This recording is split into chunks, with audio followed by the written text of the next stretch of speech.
Olá pessoal, tudo bem? Eu gostaria muito de agradecer o convite, de participar dessa aula, né? Para mim é uma honra estar nessa atividade aqui no Hospital Universitário, que é um hospital que fez parte da minha formação de uma maneira muito direta e objetiva, né?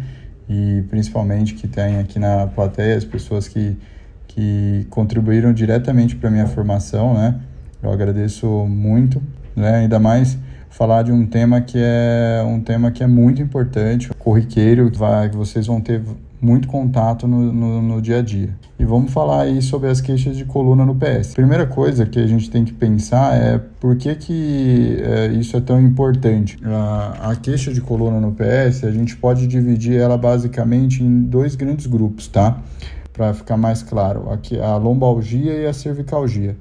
Lombalgia, logicamente, região lombar, e a cervicalgia, região cervical. A gente vai abordar primeiro a lombalgia, que é mais extensa e a mais comum, né? Então, para vocês terem uma ideia, 80% dos seres vivos terão pelo menos um episódio de lombalgia na vida. Isso é algo muito considerável. Se você for pensar que alguns desses vão precisar passar em pronto atendimento, imagina atender os bilhões de pessoas que nós temos, a quantidade de pessoas com lombalgia, né? E a minoria tem ciática, né? Isso aqui é importante, pessoal. Nem toda lombalgia é uma ciática, né? A gente vai comentar isso mais para frente sobre a história natural da doença, né? Então, essa doença, né, a lombalgia, ela é muito limitante, ela é uma doença muito prevalente. Nos Estados Unidos, a gente fala que cerca de 15 a 20% da população apresentam um episódio ao longo do ano, né, e acabam tendo que procurar atendimento. E é o segundo motivo de falta no trabalho. Isso aí é muito importante. Então, tem todo aquele caráter também do trabalho, da situação de atestado e tudo mais. Então, a gente tem que estar sempre esperto de o que é importante e o que é realmente não um diagnóstico diferencial, né? O que também não é tão importante. Então, a gente vai falar bastante sobre red flags e yellow flags mais para frente aqui na aula, né? E é uma causa importante de incapacidade, principalmente em menores de 45 anos, pessoal. Isso é muito importante. E, às vezes, tem realmente um substrato anatômico justificando essa dor, tá? Isso é muito, muito, muito importante, tá? Se você for pensar no contexto geral, a gente tem alguns fatores de risco que podem gerar lombalgia, né? Isso é muito comum, tá? A gente chegar a encontrar pacientes com vários desses fatores de risco. Então, aquele paciente que trabalha com trabalho pesado, trabalhadores que trabalham com obras, né? Então, trabalhadores de construção civil, carregam peso, às vezes não usam aqueles cintos de proteção, que ajudam a distribuir a carga melhor pela coluna, né? E um dos fatores que esse já é sabidamente, né? E não tem muito o que evitar, porque mais usar as EPIs. Agora, o que muda muito é a postura estática prolongada. Muito importante, seja sentado, seja em pé. Então, é muito importante você sempre tentar mobilizar um pouco o tronco, entendeu? Isso ajuda a proteger a sua coluna. Lógico que ficar fazendo inclinação e rotação de tronco a todo momento, por exemplo, o jogador de softball, jogador de beisebol, faz muita rotação, ele pode ter bastante dor lombar. E a gente tem muita queixa também em pacientes que são motoristas, que eles fazem aquelas microvibrações, né? O carro tem muito microvibrações, então isso interfere demais no risco de desenvolver dor, né, na região lombar, tá? Isso ainda mais com o advento dos aplicativos, né? Vocês lembrarem que tem uma relação muito importante de fatores psíquicos também, né? Então, os fatores emocionais, mau relacionamento, insatisfações, isso também interfere bastante nas queixas de dor lombar, infelizmente. Isso às vezes interfere e é difícil da gente separar. Falar um pouquinho da história natural, né? Apesar de ser muito prevalente, a grande maioria das dores lombares, elas são benignas, né? Elas vão se resolver muito rapidamente, elas vão se resolver sozinhas, espontaneamente, em 2 semanas, a grande maioria. A gente precisa restabelecer o paciente nesse período, né? 92% dos pacientes melhoram em até 2 meses, né? E somente 1 a 2% desses pacientes que têm lombalgia que vão precisar de cirurgia. Geralmente por uma hérnia de disco que está causando um déficit neurológico, alguma coisa nesse sentido. Mas isso tá vendo que é minoria? Então, assim, aqueles colegas que indicam muita cirurgia, alguma coisa está estranha. Ele tem um viés que tem muito paciente cirúrgico procurando, ou tá meio estranha a indicação, porque realmente a indicação é baixa, tá? Só que a lombalgia, de novo, lembra que eu falei que era uma causa importante de afastamento? Tem um alto risco de ganho secundário. Então, o paciente às vezes vem com uma queixa de lombalgia, pega um afastamento, acaba pegando mais outros dias. Então, a gente tem que ter sempre noção técnica e critérios para afastamento. Quando a gente está avaliando a parte da dor. Muito bem, pessoal, quem chegou agora, tudo bem? Meu nome é Devan, sou lá preceptor. Alguns de vocês eu já tive contato esse ano lá na preceptoria do IoT. Muito bom.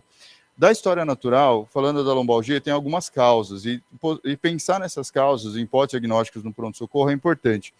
Nós separamos em causas primárias, é lógico, a gente puxando a sardinha para os ortopedistas, né, as causas primárias da coluna, de patologias da coluna ou da musculatura, e as causas secundárias. Nas primárias, a gente pode ter causas que sejam específicas, então, por exemplo, o paciente que vai ter uma radiculopatia, que é aquela dor ciática que irradia para membros inferiores, o paciente que vai ter uma estenose lombar, que é aquele paciente que já tem uma dor relacionada que não segue muito bem dermátomos, que é uma dor que começa na lombar, uma dor cansada, o paciente tem a claudicação neurogênica. Ele começa a andar, sente muita dor e senta, aí melhora, aí continua andando de novo. Esse é o paciente da estenose. O paciente que tem trauma, o paciente que caiu, bateu, teve alguma pancada, o paciente que tem um tumor endicite, né, que é uma outra possibilidade também, que são as patológicas. E causas inespecíficas de dores na coluna também. Dessas causas inespecíficas, a gente tem a dor discogênica, a dor facetária e a dor miofacial. Por que elas são inespecíficas? Porque tanto a inervação do disco, quanto da articulação posterior da coluna, que a gente chama de faceta, quanto do músculo, é feito pelo mesmo ramo sensitivo. Então, todas você vai sentir como uma dor lombar. Só que, às vezes, a dor é discogênica, aquele paciente que geralmente tem a dor pior sentado e melhora quando fica em pé. Ou a faceta é o contrário, é o paciente que piora quando a dor fica em pé, que o peso vai para a parte posterior da coluna, tá? E a dor miofacial que piora com o movimento. Então, você consegue separar um pouquinho, mas nem tanto, porque ela é inespecífica, ela vem de um local que você não consegue caracterizar tanto. E a parte de dor secundária, né? Então, aqui primeiro a parte miofacial, que a gente pode ter uma ruptura muscular, a gente pode ter uma distensão muscular, assim como o jogador tem distensão na coxa, tem uma distensão na perna, a gente também tem na coluna. Então, o paciente levanta um móvel, essa musculatura paravertebral é extremamente forte. Se ela não for forte, a gente desaba em 4 membros, não fica em 2. Então, é uma musculatura que tem que ser forte. De causas secundárias, isso aqui eu acho que é importante, principalmente para quem está em formação e vê no dia a dia no pronto-socorro. Você tem que pensar em outras hipóteses diagnósticas. O paciente chegou com dor lombar, não necessariamente o problema é da coluna. E às vezes no ambulatório eu já peguei há 4 semanas atrás, eu peguei um paciente idoso com tumor de pâncreas, que ele veio com dor lombar, que não melhorava com nada. Eu falei, essa dor está estranha, vamos ter que investigar, tomografia de abdômen, tumor de pâncreas. Então, assim, tem que pensar em outras coisas, tem que pensar fora da casinha. Então, vamos lá. Primeiro, pancreatite, colicistite, abdômen agudo inflamatório, pode doer na região posterior. Nefrolitíase super comum, cálculo renal, infecção urinária complicada com pielonefrite. Tem que investigar, tem que ver a história urinária. Patologias também do trato gastrointestinal, herpes zoster. Gente, pelo amor de Deus, eu já recebi caso de encaminhado num PS uma vez, de dor lombar, que a pessoa não levantou a blusa do paciente para ver que tinha uma baita de uma lesão ali, clássica de herpes zoster. Então, assim, tem que pensar, tem que examinar, tem que ver e identificar outras causas, porque às vezes não é da coluna necessariamente. Tá? Então, são causas comuns e importantes para a gente lembrar. Tá? Não vou entrar na seara dessas patologias, que não é o foco da aula de hoje. Muito bom. Se eu estou pensando numa causa primária de dor, né, da coluna, então eu estou voltando nesse algoritmo aqui, eu estou indo na parte primária da dor ortopédica, vamos dizer assim. Eu tenho que estratificar o paciente conforme a sua queixa. E aí, de novo, a gente vai bater o martelo nos red flags. Os red flags são importantes e eles guiam um pouco o nosso raciocínio, tá? Vocês vão ver lá na frente que a evidência dos red flags não são dos melhores, mas eles servem como um parâmetro para a gente seguir, tá? O que seriam os red flags? A primeira coisa, né, trauma. O paciente teve história de trauma. Mas não só ter história de trauma, a gente tem que pensar naquele paciente que ele é osteoporótico, paciente idoso, paciente que já senhorinha que está na menopausa, paciente que o uso crônico de corticoide. Poxa, a gente pega muito paciente com fratura espontânea que está usando corticoide há 2, 3 anos de umas doses altas, com problemas reumatológicos. Então tem que pensar. Então tem que olhar, às vezes você tem que investigar esse paciente mais a fundo. Alterações neurológicas, pessoal. Alterações neurológicas é qualquer alteração neurológica, tá? Então, assim, déficit neurológico, fraqueza, minha perna está fraca, eu tenho que avaliar os principais, a gente já vai passar sobre isso, os principais miótomos, os dermátomos. Parestesia, quando não segue dermátomo, a gente até não valoriza tanto. Ah, formiga, a mão, eu fico nervoso e tal, aí você não valoriza tanto. Mas se seguir um dermátomo, você tem que valorizar. E, principalmente, caldequina. Caldequina é uma coisa que a gente sempre tem que estar na mente. É raro, mas acontece. E é devastador. Se você não tratar realmente em 24 horas, o paciente vai ficar com déficit, tá? Ou operar o quanto antes, né? Tumores. É incrível como está aumentando o caso de diagnóstico de tumor pela metástase na coluna. A gente está pegando muito no ambulatório e muito no PS. O paciente chega com história de patologia e ele não fez o rastreio, não fez o segmento, principalmente agora na pandemia, que perdeu todo o segmento ambulatorial, ele já chega com a doença avançada. Isso está muito comum, então tem que pensar em patologias com perda de peso, dor noturna, dor que não melhora quando descansa, né? Isso é importante. Infecção, a gente tem infecções de cites, tem o mal de Pote, a gente ainda tem na nossa sociedade ainda bastante, vários casos de mal de Pote, a gente pega bastante lá no IoT ainda, então tem que pensar em infecção. Então, os red flags, eles são guias para a gente pensar em patologias da coluna, de causas ortopédicas, que são graves e a gente não pode comer bola no dia a dia, tá? Então, isso é muito importante. Então, vamos lá. Aqui, crianças e idosos. Isso aqui é interessante também, tá? Não tem um corte de idade que a gente pode falar sobre que, olha, idade, a partir de tal idade você tem que valorizar mais as queixas. Mas o que se fala é o seguinte, paciente muito jovem, geralmente abaixo dos 18 anos, com dor lombar ou cervicalgia, valoriza, porque não é comum esse paciente ter patologias que deem essas dores, tá? Aí, idosos, o idosos já é bem relativo, tá? Tem livros que falam acima de 55 anos, tem livros que falam acima de 60 anos, então, assim, é muito relativo, de acordo com a patologia que o paciente já apresenta. Tem paciente que com 50 anos já tem osteoporose, por exemplo, e é um paciente que já entra aqui como um fator de risco, tá? Então, tem que pormenorizar um pouquinho, mas extremos de idade tem que ficar um pouco mais esperto. Sobre bandeiras vermelhas, isso aqui é muito importante, tá? Principalmente o pessoal, os internos ali. Eles não indicam tratamento cirúrgico das patologias. Não é porque o paciente tem isso que você vai dar um rótulo dele, olha, sua patologia é extremamente grave, não tem cura, você vai ter déficit. Calma. É só um guia para você direcionar o seu tratamento. No PS, o que a gente faz? Inicialmente, um repouso no leito, deixa o paciente no calminho, deixa ele numa posição horizontal, decúbito dorsal, e vamos investigar.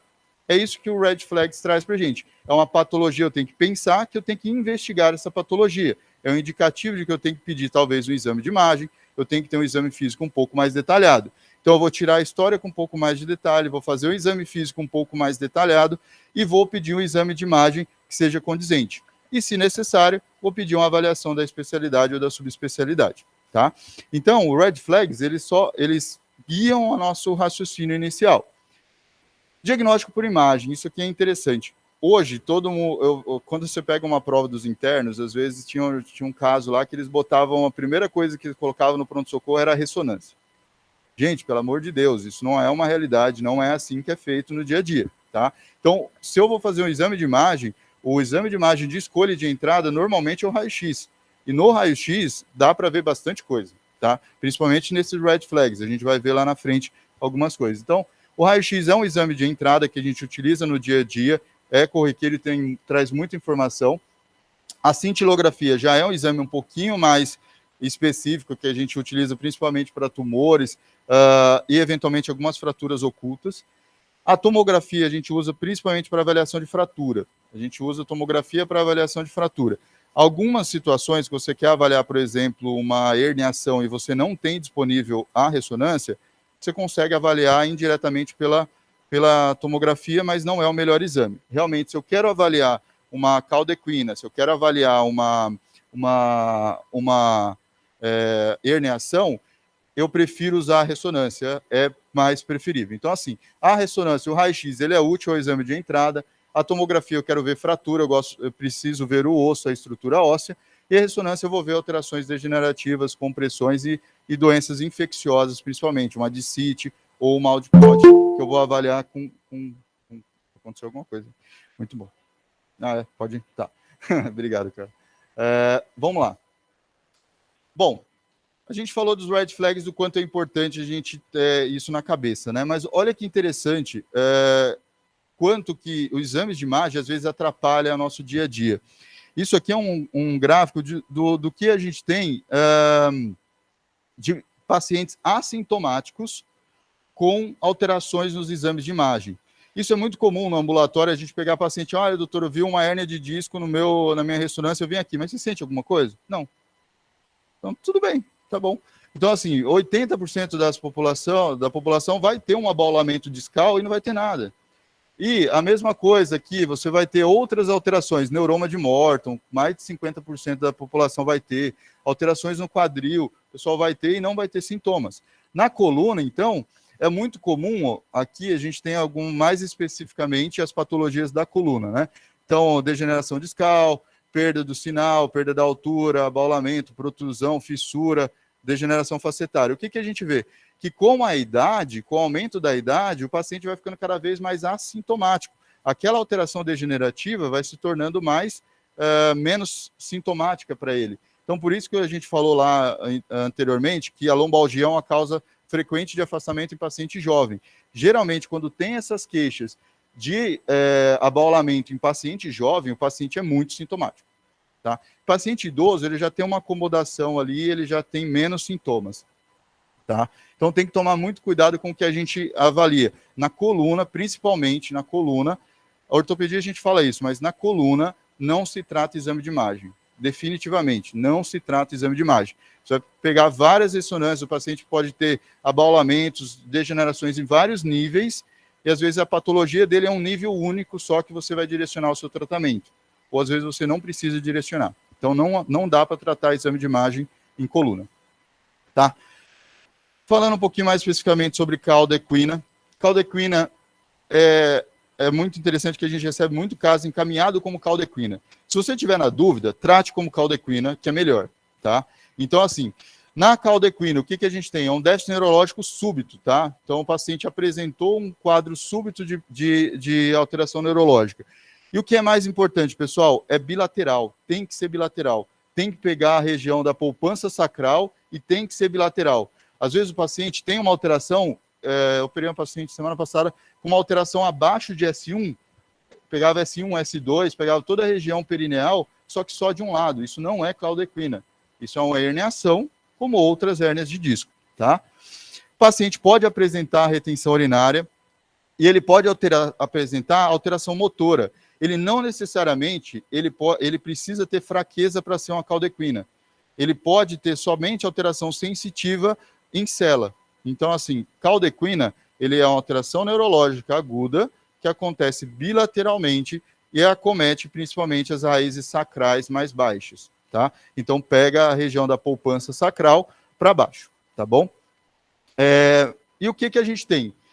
O que tem que fazer? O que é importante no pronto-socorro? Encaminhar para uma avaliação de urgência. O quanto antes você operar, você vai melhorar o desfecho pós-cirúrgico. Se questiona muito sobre a indicação de uso de corticoide em doses altas nesses pacientes. O que foi visto atualmente é que não tem evidência, que as doses são muito altas e a gente não usa. Então, lá no IoT, a gente não usa inicialmente, a gente usa no pós-operatório, quando a gente descomprime, a gente entra, mas não com aquelas doses cavalares que já se foi feito há muito tempo. Então, o que é importante no pronto-socorro? Suspeitou de uma caldequina, encaminha para avaliação com uma certa urgência, porque o que mais vai mudar o desfecho do paciente é descomprimir. E às vezes o que a gente pega é caldequina crônica, que é paciente que está esperando para acompanhamento, para encaminhamento 2, 3 semanas, e aí já chega com déficit que a gente avisa que vai descomprimir, mas a chance de voltar é muito baixa. Tumores. Aí, aquelas histórias clássicas de tumores, né? Aqui tem uma questão de risco relativo, isso aqui é importante, assim, ó, como essas histórias, elas, são condizentes com patologias de neoplasias na coluna. Então, assim, história de câncer prévio, idade maior que 55 ou menor que 20, crianças têm tumores na coluna também, é raro, mas tem, tá? Febre, perda de peso, principalmente perda de peso, dor maior que 4 a 6 semanas. Uma dor que não está melhorando, constante, um paciente que você olha para ele, você percebe que ele não é um paciente que está tentando um ganho secundário, toma cuidado, investiga direito, porque tem alguma coisa a mais. E principalmente, pessoal, dor que não melhora no repouso. Dor que não melhora com ele repousando, com ele descansando, uma dor noturna. Tem que pensar em patologias neoplásicas, né, com principalmente metástases. E para ajudar, já que a gente tem os red flags, a gente tem os yellow flags, né, que são as bandeiras amarelas.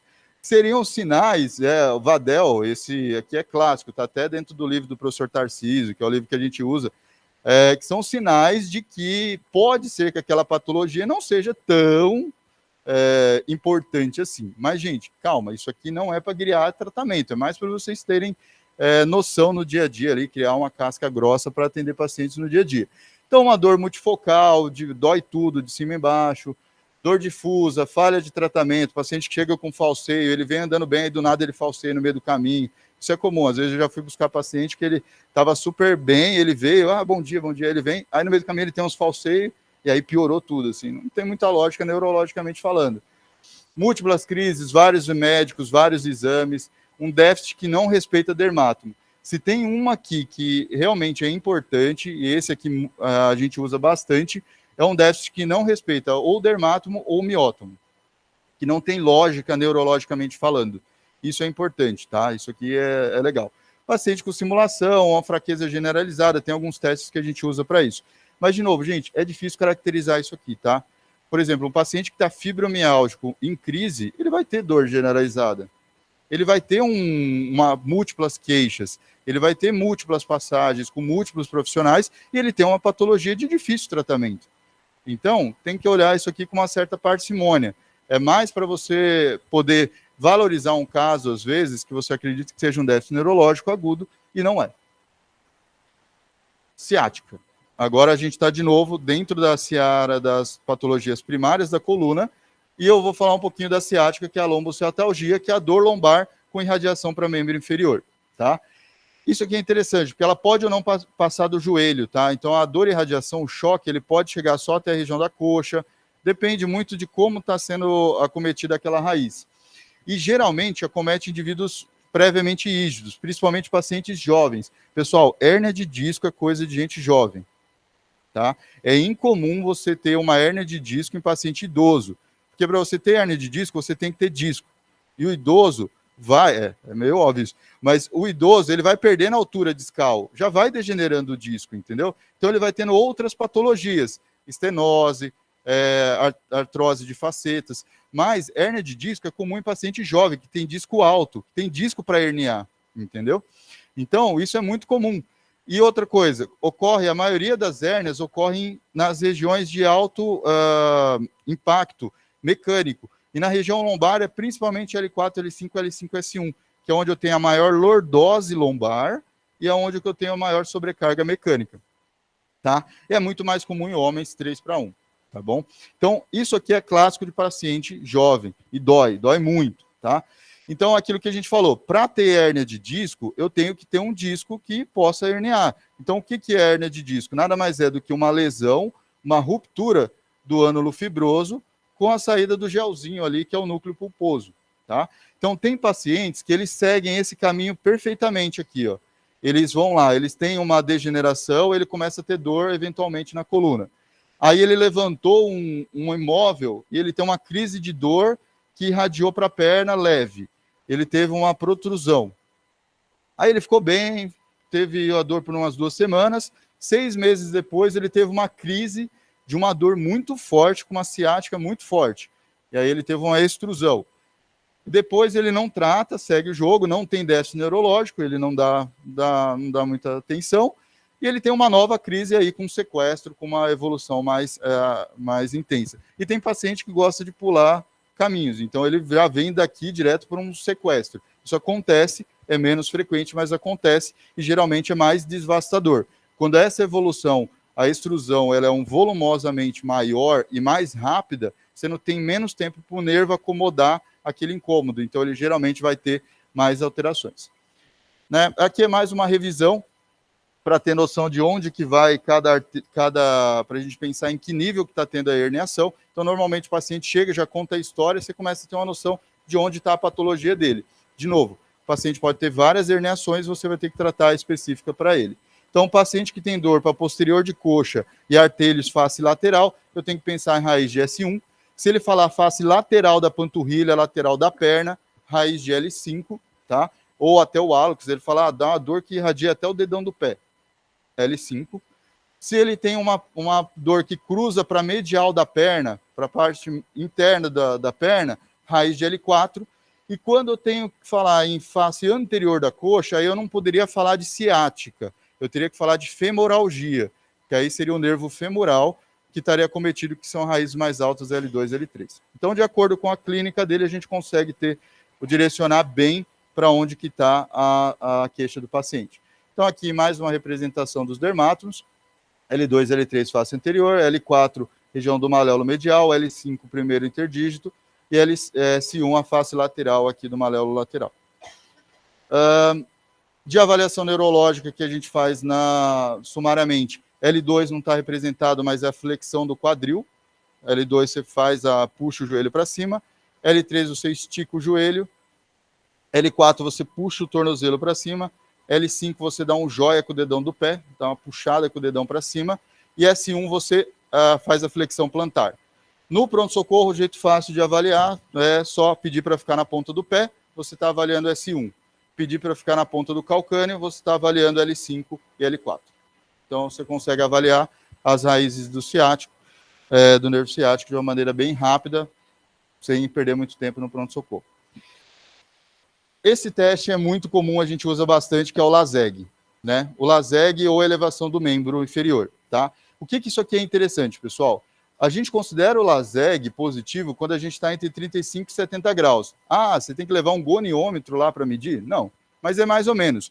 Se o paciente começa a ter uma dor a 0, suspeita, porque não deve ser o ciático. Ele não está tensionado ainda.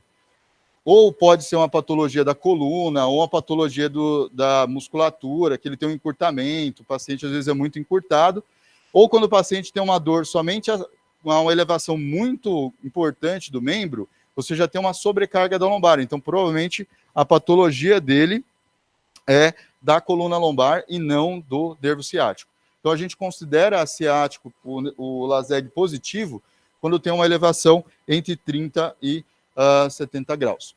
E um outro teste que eu uso muito é o de Bragard. Esse teste de Bragard é bem legal. Então, você usa o ciático, ou usa o LASEG, o paciente levanta o pé, começa a ter dor.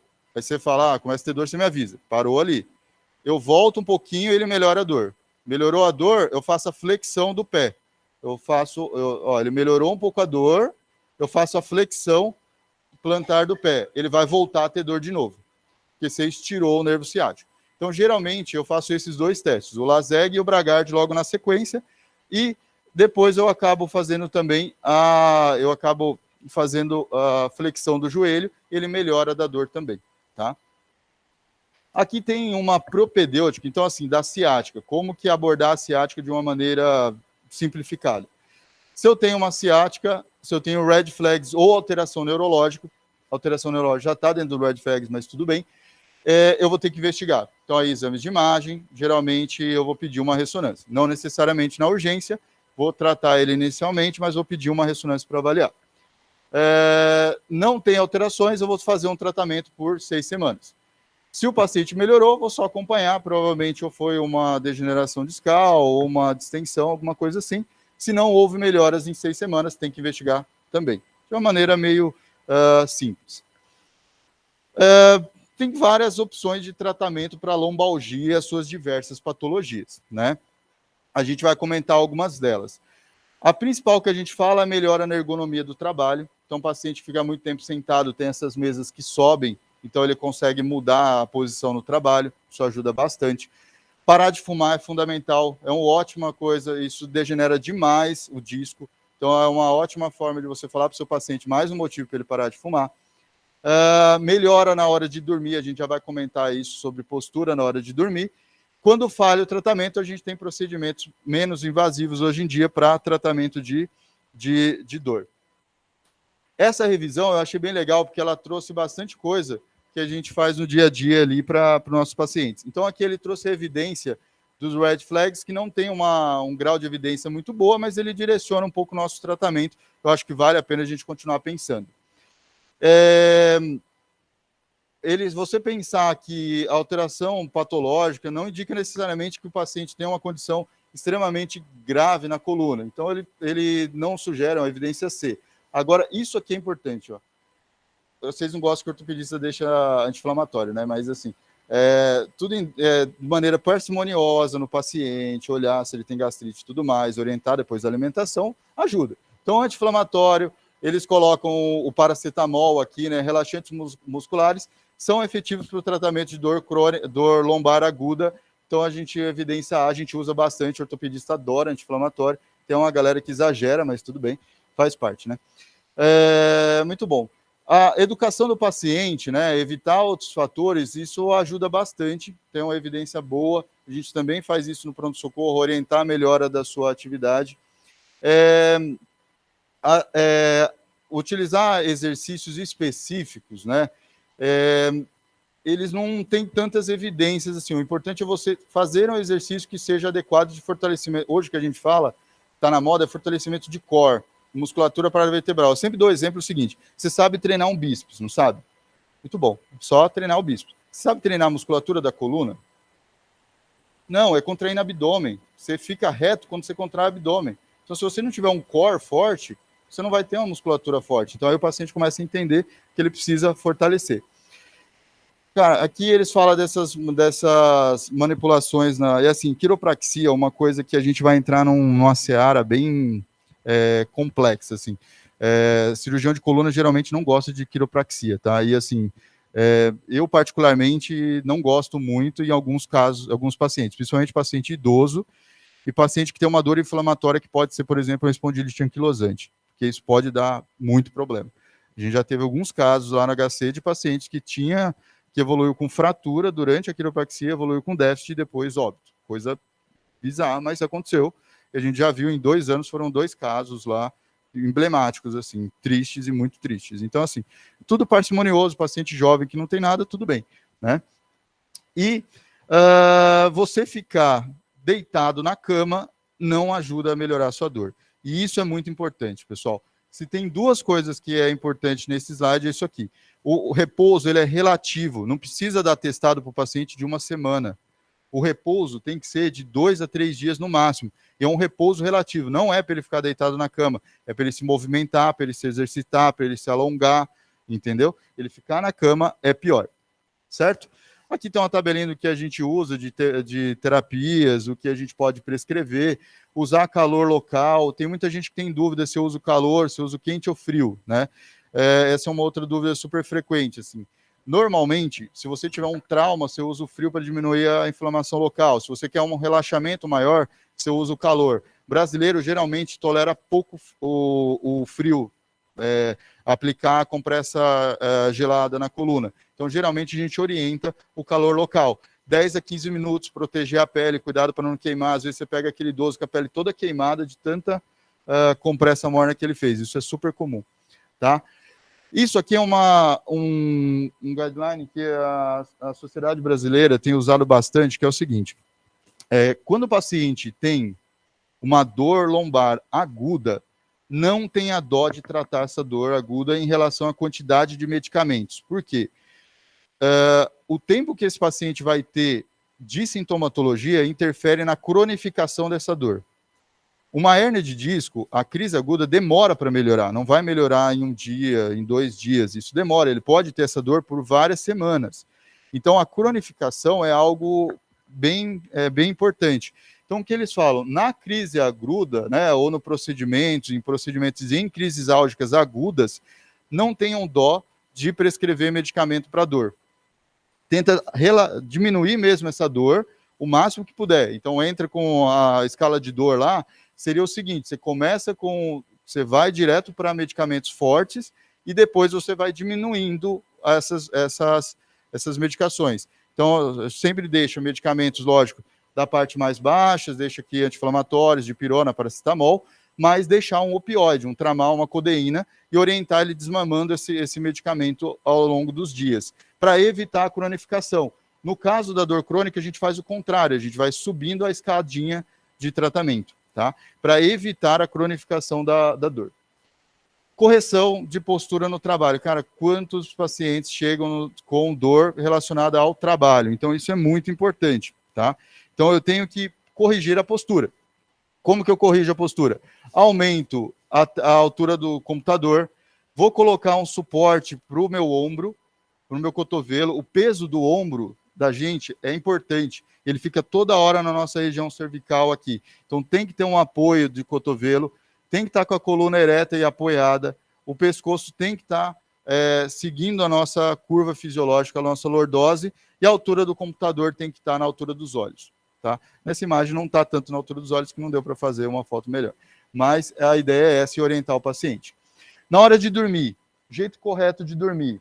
Tem gente, cada um gosta de dormir de um jeito, mas existe um jeito que tem menos sobrecarga na coluna. Principal coisa, coluna alinhada, tá? Então o paciente fala, meu colchão é bom? Depende. Se o seu colchão estiver fazendo um Czinho assim, tá ruim. Então ele tem que ele não pode estar desalinhando a sua coluna. A mesma coisa o travesseiro. Deitando de lado, eu tenho que ter a minha coluna alinhada. Eu não posso estar com a cabeça pensa para algum lado. A outra coisa, a almofada entre os joelhos, eu acabo relaxando o nervo ciático. Quando eu abro, eu faço uma abdução leve das pernas e fletindo os joelhos também, tá? Então essa seria a orientação, o jeito mais ergonômico de dormir. Ih, parou. Deixa eu passar. Muito bom. Vamos lá. Acabando, juro por Deus. Cervicalgia é muito mais rápido, eu juro. Então vamos lá. Cervicalgia é uma queixa muito importante no pronto-socorro, né? Na cervicalgia, a gente tem basicamente também 3 padrões de dores. A dor axial, a radiculopatia e a mielopatia.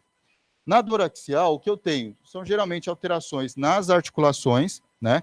E as articulações cervicais, elas têm as suas particularidades, têm uma superfície articular maior, alterações no disco, nas musculaturas, nos ligamentos, e eu acabo perdendo a mobilidade. Aquele paciente que chega rígido no pronto-socorro, aquele torcicolo, sabe, paciente rígido, é super comum. Isso é dor axial. Ou teve uma distensão muscular, que também gera essa contratura, né? E uma coisa que eu vou chamar a atenção para vocês é essa nova síndrome que a gente tem agora, que é o pescoço do digitador de celular, né? Que é o quê? A pessoa que fica com o pescoço para baixo o tempo inteiro. Isso é muito importante. Olha só a diferença de peso que você tem na sua coluna. Não está funcionando, muito bem. Mas olha a diferença de peso que você tem quando você está reto para quando você está com 45 graus de inclinação. Cara, é muito diferente. Isso aqui vai dar uma distensão muscular grande e vai dar uma sobrecarga nos seus discos. Então, tem que corrigir de novo a ergonomia. Você tem que ter uma ergonomia, inclusive. É estranho ficar olhando o celular assim na frente. Mas se você vai fazer isso várias vezes ao longo do dia, é melhor que você faça isso do que ficar olhando para baixo, tá?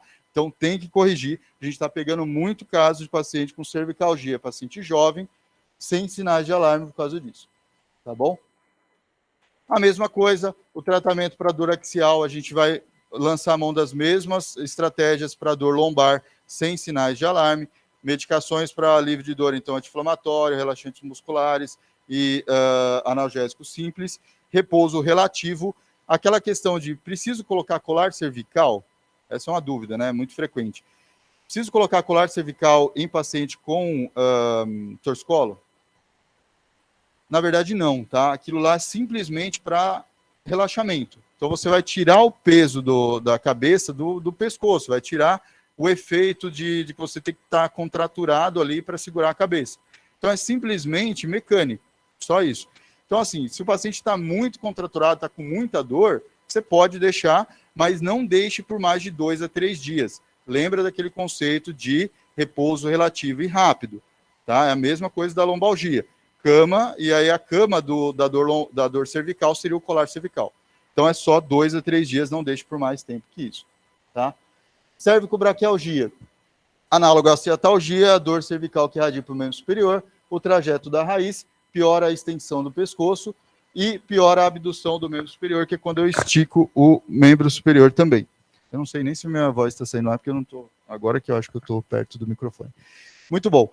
Aqui tem um detalhe anatômico, nós temos 7 vértebras cervicais e 8 nervos, né? Então, isso muda um pouquinho a nossa lógica, tá? Então, às vezes, a gente avalia de C8, de C5 a T1, tendo C8 também, tá? Então, isso é importante. Então, como que a gente avalia aqui, lembrando aqui para os internos, ó, face lateral do braço é C5, polegar C6, C7, face posterior do dedo médio, C8, face lateral do quinto dedo, e T1, a região aqui do medial do cotovelo, tá? Então, esses são os dermátomos. Lembrar, temos 8 nervos cervicais e 7 vértebras.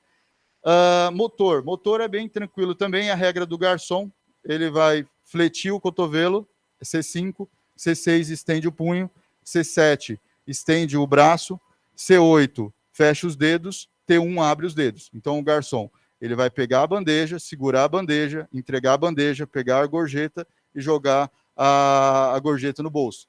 Então é a regra do garçom, bem útil. Então assim, basicamente é isso, é o jeito de você lembrar de avaliar o paciente. Muito bom. A avaliação da cervicalgia, a mesma coisa da ciatalgia. O red flags ou alteração neurológica, que já está dentro do red flags, eu vou ter que investigar um pouquinho de mais de detalhes. Tratamento por 6 semanas não melhorou, acompanhamento, melhorou acompanhamento, não melhorou investigação. E agora a gente vai para um outro padrão, que é o padrão da mielopatia. Então, tinha dor axial, cervicobraquialgia e a mielopatia. A mielopatia, pessoal, é o quê? É uma alteração de compressão crônica. Eu vou comprimindo cronicamente a minha medula. E aí o paciente vai ter sinais que a gente chama de liberação piramidal. Então, são aqueles sinais clássicos que a gente vê, que são o Babinski, né? O paciente tem um Babinski no membro inferior. Cadê? Não consigo mostrar. O Babinski no membro inferior. Então, você vai passar de medial para lateral, vindo de volta para medial, o paciente vai dar uma esticada nos dedos, assim, uma estendida bem vigorosa nos dedos, ao invés de fletir os dedos, que seria o normal. E o Hoffman, para membro superior. A hiperreflexia, você vai avaliar o patelar, o aquileu, tudo bem. E um outro teste específico, além do Babinski, é o Hoffman. Você faz o quê? Esse aqui, ó, é um Hoffman positivo.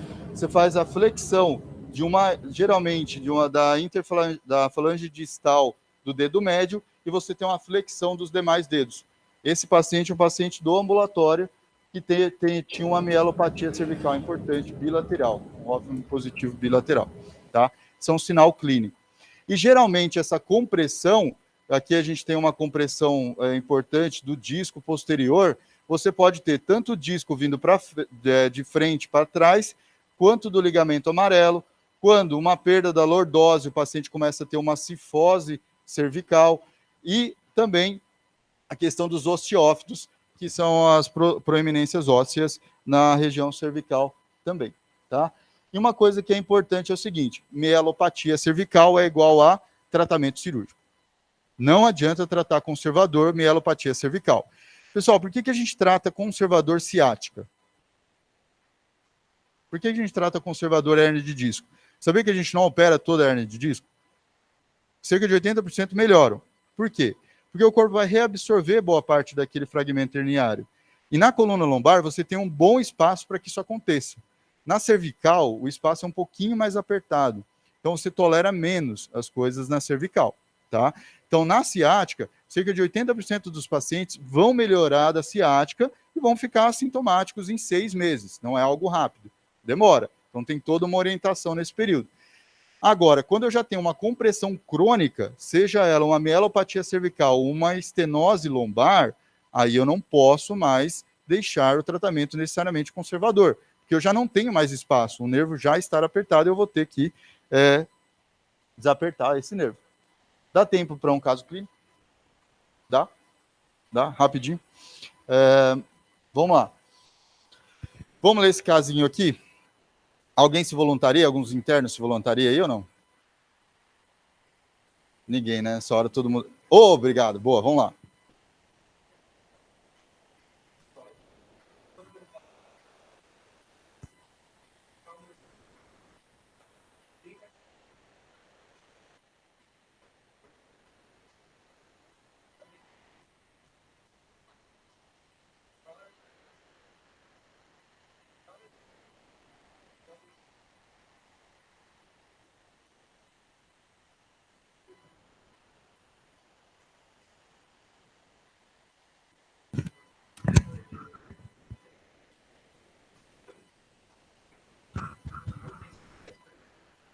E aí?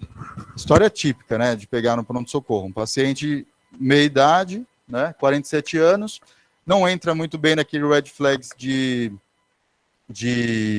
idade propriamente dita. Você vê alguma coisa nessa história que te chama a atenção dele? Alguém vê alguma coisa? Perda de peso importante e o tempo da patologia, né? A gente tem uma patologia, o paciente tem uma dor há 4 meses que não melhora, né? Ele demorou, lógico, para procurar atendimento, mas não está melhorando, né? E uma perda de peso de 5 quilos nesse período, que não é uma perda de peso muito mensurável, não tem o peso dele inicial, dependendo do paciente, não é uma perda muito considerável em porcentagem, mas ele tem uma perda de peso que você tem que investigar e a dor dele não melhora há 4 meses, né? E aí, para continuar a história, ele tem essa continuidade aqui, vamos lá.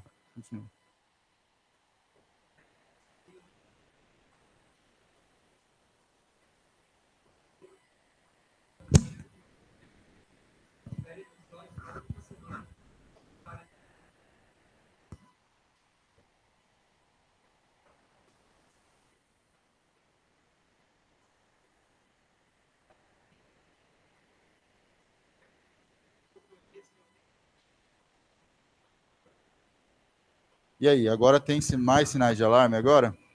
Tem mais sinais de alarme. Então, o paciente já chega com uma história bem florida, né? Então, esse paciente, ele já tem déficit neurológico, então ele tem uma parestesia membro inferior, ele tem alterações esfincterianas. Então, esse cara merece uma investigação, concorda? Acho que todo mundo concorda que esse paciente merece uma investigação. Uma outra coisa que é importante no exame físico aqui é a dor à palpação de processos espinhosos, dor à palpação óssea, não paravertebral. Essa musculatura paravertebral é comum doer, ela vai estar contraturada, ela dói.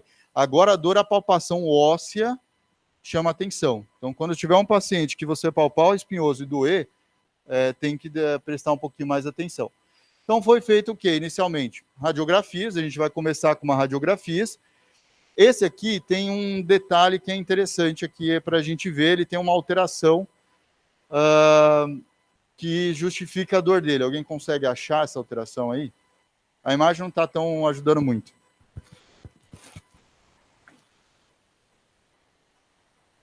Não, é aqui, ó. Deixa eu mostrar aqui. Cadê o negócio? Aqui. Deixa eu mostrar isso aqui. Aqui, ó. É um detalhe. É um detalhezinho. Esse aí é o sinal da coruja. Famoso sinal da coruja. O que é esse sinal da coruja aqui, ó? É o apagamento do pedículo. Ó, o pedículo da vértebra, que é normal, que é o que liga a parte posterior à parte anterior da vértebra. E nessa vértebra aqui você não vê, ó. É como se, nesse caso aqui, ó, neste outro paciente, eu tenho pedículo, pedículo, pedículo, e do nada eu não tenho pedículo. Então, é isso aqui, ó, é como se a coruja tivesse os olhinhos da coruja e o processo espinhoso é o bico. Então, você viu, o ortopedista também é fofo, né? A gente ia lá, viu? Parece que não, mas é. Então, o que acontece? Falta do olho da coruja, é o sinal do olho da coruja. Então, assim, você tem o apagamento do pedículo. Esse paciente merece fazer uma ressonância, uma tomografia? Tem uma alteração neurológica, tem uma alteração de imagem, vamos fazer uma tomografia. Feita a tomografia, tem alguma alteração aqui?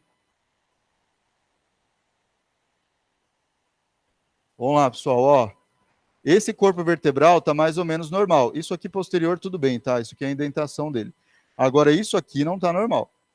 você tem uma lesão lítica destrutiva do corpo de T12 e uma outra aqui, T11, T10, T9. Em T9 você tem também. Num corte axial, ó, você dá uma olhada no seguinte, esse é o pedículo direito de T12, esse é o pedículo esquerdo de T12, você não vê o pedículo, por isso que você não vê ele no raio-x. Então, você pegou um sinal da coruja, fique esperto, porque tem coisa lá, tá? Então, esse paciente tinha essa patologia, foi feita também uma ressonância, a imagem não está ajudando muito, mas, além dele ter a lesão óssea, tem um componente de partes moles. Você tem um abaulamento na região posterior aqui, ó, que comprime a medula.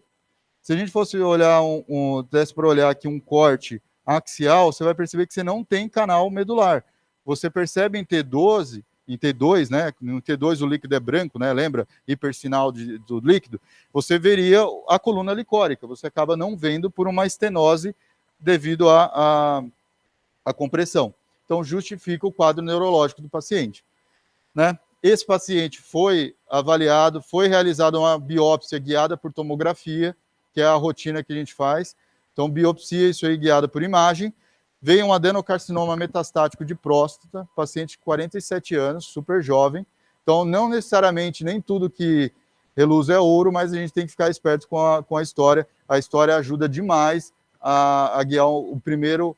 Se você tivesse mandado, esse cara, com certeza, ele foi várias vezes no pronto-socorro e várias vezes ele foi para casa, com certeza. Então, assim, isso é importante. Ele foi encaminhado para o ICESP, foi realizada a descompressão e fixação, ele tinha déficit neurológico, você descomprime, fixa, e radioterapia após. Eu não tenho a evolução dele, mas, assim, o que eu vi lá no ICESP é que, geralmente, esses pacientes evoluem bem, viu? Evoluem bem, assim, de melhora neurológica, tá? Que eu posso dizer. Certo? Era isso que eu tinha para trazer para vocês. Obrigado pela oportunidade e estou aberto a perguntas, caso vocês tenham. Dilva, obrigada pela aula, foi excelente, parabéns aí, isso é uma coisa que aparece no nosso dia a dia, né, de qualquer médico generalista. Eu tenho uma pergunta mais específica, que é aquela seara da neurocirurgia e cirurgião de coluna, sabe aquela coisa, tipo, quando você manda para um cirurgião de coluna, é para o neurocirurgião, óbvio que você é ortopedista, né, mas assim, o que você me tem a dizer um pouco disso? Existem áreas da medicina que se sobrepõem, né? Então, por exemplo, cirurgia geral, cirurgia gastro, essas coisas. Então, assim, na coluna também. Neurocirurgia, a única coisa que o ortopedista de cirurgia de coluna não faz, que o neurocirurgião faz, é patologias intracanal.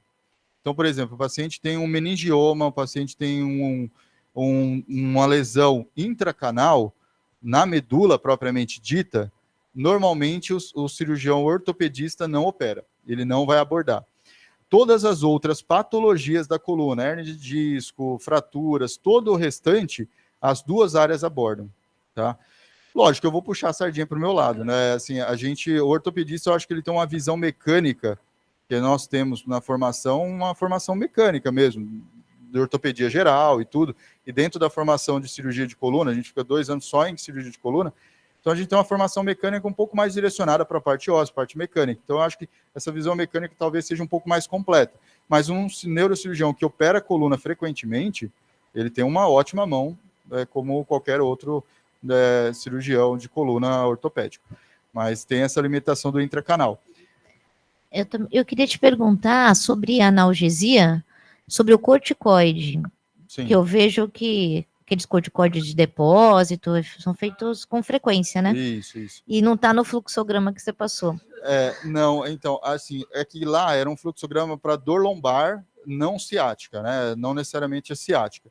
Corticoide vai bem e tem evidência para crises álgicas de ciatalgia, de compressão de nervo. Para dor neuropática aguda, ele tem uma boa resposta. Então, só que também tem muito exagero por aí, né? O pessoal faz, sei lá, 3 doses, aí depois repete, faz mais 3 doses todo mês. Assim. E é melhor esses de depósito do que o de curtação? Então, assim, não tem diferença, sinceramente. Assim, o que os estudos mostraram é que o via oral e o de depósito não muda a crise aguda, porque você não quer tratar a dor crônica com corticoide, você quer tratar a crise aguda. Então, você quer diminuir a dor aguda dele. Então, na dor aguda, tanto o VO quanto o IM, ou no caso o EV, no caso agudo, tem a mesma eficácia. Então, por exemplo, no ICESP a gente prescreve IVO, que tem a mesma evidência, não muda. E só que, assim, para dor neuropática, então, assim, para dor lombar, para puramente mecânica, não tem evidência, não usa anti-inflamatório não hormonal, que é o mais usado e mais indicado. Agora, para compressão neurológica, para ciática, para cervicobraquialgia aguda, aí sim ele tem uma ótima eficiência, uma ótima eficácia. Tá? E normalmente eu faço geralmente uma dose apenas para o alívio agudo, mas eu sempre explico que ele não é o tratamento crônico, ele é o alívio agudo da dor. E aqueles tratamentos tópicos funcionam? Tipo anti-inflamatório? Hoje está muito na spray, moda, né? Isso, salompas. Assim, funciona porque quando você tem por exemplo, uma hernia de disco, você tem o disco rompido, né? E a inervação do disco e da musculatura é pelo mesmo ramo. Então, você tem uma contratura muscular muito intensa. Então, a ação desses medicamentos tópicos é na musculatura. Então, ele vai relaxar a musculatura, assim como ele vai agir igual a compressa morna. Ele vai relaxar a musculatura, ele vai aliviar a dor para uma ação local. Não que ele vai agir na patologia lá profundamente, ele não vai agir, mas ele vai ajudar a relaxar um sintoma, uma consequência da herniação ou da compressão. No PS, por exemplo, a gente às vezes pega paciente que, além da dor, ele refere uma parestesia localizada. Sim. Eu devo me preocupar com isso? Boa pergunta. Parestesia é super comum e, assim, é como se fosse uma graduação da compressão. Primeiro uma dor lombar importante, depois uma parestesia, depois a perda neurológica de força. No pronto-socorro, a gente não valoriza a parestesia em si, tá? Que ela pode ser fugaz, ela pode ser passageira, ela pode não ser permanente. Então, a parestesia eu não consideraria como um déficit neurológico. O déficit neurológico seria de força, tá? Então, uma fraqueza mesmo, uma assimetria.